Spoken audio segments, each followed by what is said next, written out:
All right, let's dive into a pretty powerful and honestly pretty controversial way of thinking about what it takes to achieve massive success. It means you're gonna have to unlearn almost everything you've been taught about money, security, and especially about failure. Okay, let's just start with this bombshell. You shouldn't put your money in your house. For most of us, buying a house is the absolute cornerstone of the dream, right? But according to the mindset we're exploring today, it might be one of the biggest financial mistakes you can possibly make. So why? Why is this thing, the single biggest purchase most people will ever make, considered a huge strategic error? What do high achievers see that maybe the rest of us are missing? Let's break that down. So here's our game plan. First, we're gonna challenge the standard playbook. Then, we'll look at the difference between an asset and an anchor.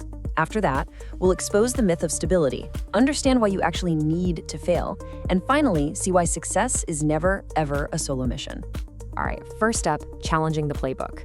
Before we can even understand why buying a house might be a mistake, we have to unlearn a whole lifetime of programming about what money and success are supposed to look like. The core concept here is something called financial programming. It's this idea that our beliefs about money, things like the rich are evil or just get a safe, secure job, they aren't really our own ideas. They're inherited. They get passed down from one generation to the next.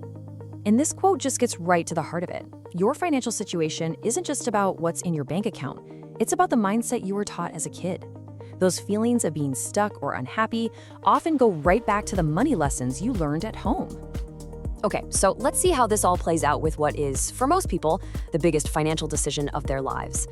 Is your house really an asset that lifts you up, or is it just an anchor holding you down? This slide shows the two playbooks side by side, and wow, the difference is stark.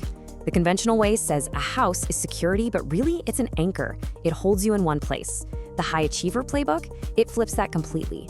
A house is just tied up debt money. The goal is to rent, to keep your cash free so you can invest in the one thing that truly matters, you. I love this analogy because it just perfectly reframes the whole idea of renting. I mean, think about it. We don't think twice about renting a hotel room or a hospital bed, right? We see it as paying for a temporary service to get a job done. The argument here is that we should see where we live the exact same way, as a tool, not as a permanent chain. So if you're not dumping all your cash into a house, where does it go? Well, it goes into things that actually generate income and create opportunity. We're talking about investing in your brand, your skills, your business. Those things create momentum. A house? It just sits there. And all of this leads us straight to our next point. This whole idea that staying in one place is safe or stable, well, it's a myth. For high achievers, being able to move is the real key to building wealth. So let's be super clear on this principle. According to this way of thinking, money is not drawn to fixed physical locations like a house. Instead, money flows towards people, towards relationships and networks. And ultimately, money flows toward opportunity. So if you're tied to one single location, you could be missing out on the very thing that could completely change your life's trajectory. And this is the crucial takeaway. Wealth is dynamic. It's in motion. High achievers don't just sit around and wait for opportunity to come knocking on their door. They go out and find it. They are mobile, they're adaptable, and they're constantly putting themselves where the action is.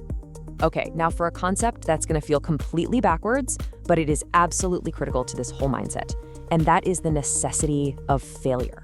To win big, you have to be willing to lose sometimes.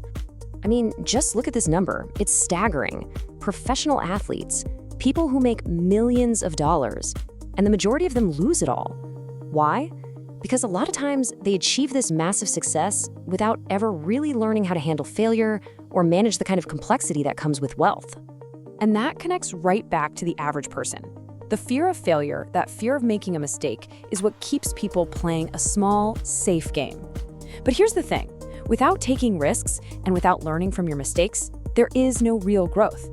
So where does this fear even come from? A lot of it comes from what you could call the school system trap.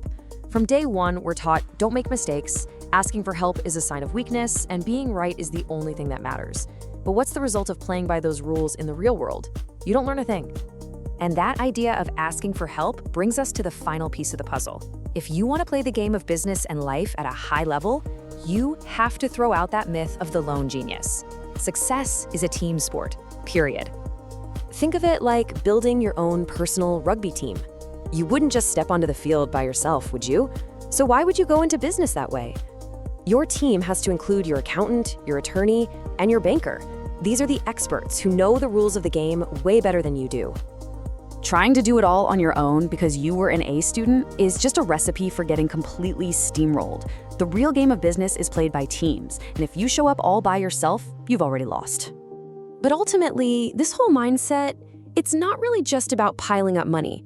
It's about building something that's gonna last long after you're gone. It's about creating a legacy, an impact that just keeps growing.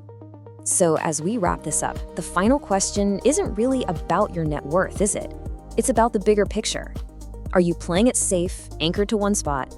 Or are you out there building a team, embracing failure, and creating something that's gonna last? What legend are you building?